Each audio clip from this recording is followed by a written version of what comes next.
এখন আল্লাহ বলছেন এই কোরআন মুত্তাকিদের জন্য পথ প্রদর্শক। তার মানে কি, যারা অমুসলিম তারা তো মুত্তাকি না, যারা কাফের, যারা হিন্দু, যারা মূর্তি পূজক, যারা অগ্নি পূজক, যারা বিভিন্ন ভিন্ন ধর্ম অবলম্বী রয়েছে, তারা তো মুত্তাকি হতে পারে না। সুতরাং তাদের জন্য কি কোরআন হেদায়েত হবে না? আল্লাহ বলেন, কুল হুয়ালিল্লাযীনা আমানু হুদাও ওয়া শিফাআ, কুল হুয়ালিল্লাযীনা আমানু হুদাও ওয়া শিফাআ। আল্লাহ বলেন যারা ঈমানদার, কুল নবী আপনি বলুন, লিল্লাযীনা আমানু যারা ঈমানদার তাদের জন্য এই কোরআন হচ্ছে পথ প্রদর্শক, ওয়া শিফা এবং সকল রোগের প্রতিষেধক। আল্লাহ তাআলা বলেন, ইয়া আইয়ুহান নাস ক্বাদ জাআতকুম মাউইযাতুম মির রাব্বিকুম ওয়া শিফাউল লিমা ফিস সুদূর। ইয়া আইয়ুহান নাস, হে মানব সকল, ক্বাদ জাআতকুম তোমাদের কাছে এসেছে, মাউইযাতুন মির রাব্বিকুম তোমাদের রবের পক্ষ থেকে কিছু উপদেশ, তার মানে কোরআন। ক্বাদ জাআতকুম মাউইযাতুম মির রাব্বিকুম ওয়া শিফাউল লিমা ফিস সুদূর, এবং এই কোরআন তোমাদের অন্তরের মধ্যে যত রোগ রয়েছে সকল রোগের প্রতিষেধক। আল্লাহ বলেন, ইয়াখরুজু মিন বুতুনিহা শারাবুম মুখতালিফুন আলওয়ানুহু ফিহি শিফাউল লিন্নাস।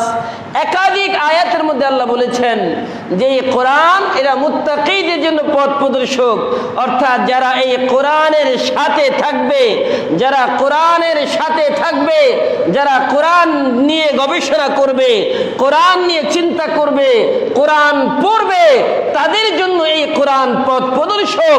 আর যারা কোরআন পড়বে না, কোরআন ধরবে না, কোরআন জানবেও না, কোরআন মানবেও না, তাদের জন্য এই কোরআন পথ প্রদর্শক না।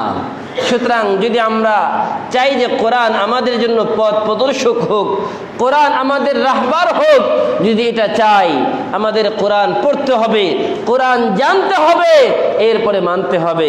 যদি আমরা কোরআন পড়তেই না জানি, কোরআন যদি আমরা না জানি, তাহলে আমরা মানব কিভাবে?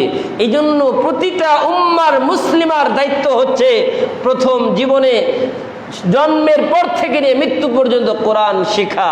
কোরআন না শিখে যদি কেউ কবরে যায়, সবাইকে ধরা খেতে হবে। কারণ কোরআন হচ্ছে আল্লাহর কালাম। এই আল্লাহর কালাম যদি আমি আপনি না বলতে পারি, আল্লাহর সাথে কথা বলতে না পারি, আল্লাহ বলবে এতটা লম্বা জীবন দিয়েছিলাম, কি করেছো? এত লম্বা জীবন দেওয়ার পরেও একদিন আমার কোরআন পড়ো নাই, কোরআন পড়ার চেষ্টাও করো নাই, আমার সাথে কি তোমার কথা বলতে ইচ্ছা হয় নাই? দুনিয়াতে আশিক মাশুক রমজিস কিরামান ওয়া কাতিবিন রাহাম খবর নিস।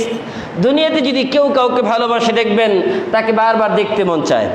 দুনিয়াতে কেউ কাউকে ভালোবাসলে তার কথা শুনতেও তার ভালো লাগে। দুনিয়াতে কেউ কাউকে ভালোবাসলে তার কাছে যেতেও ভালো লাগে।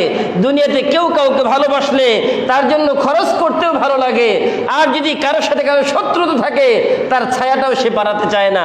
যদি কারোর সাথে শত্রুতা থাকে, তার ভালো কথাটাও তার ভালো লাগে না।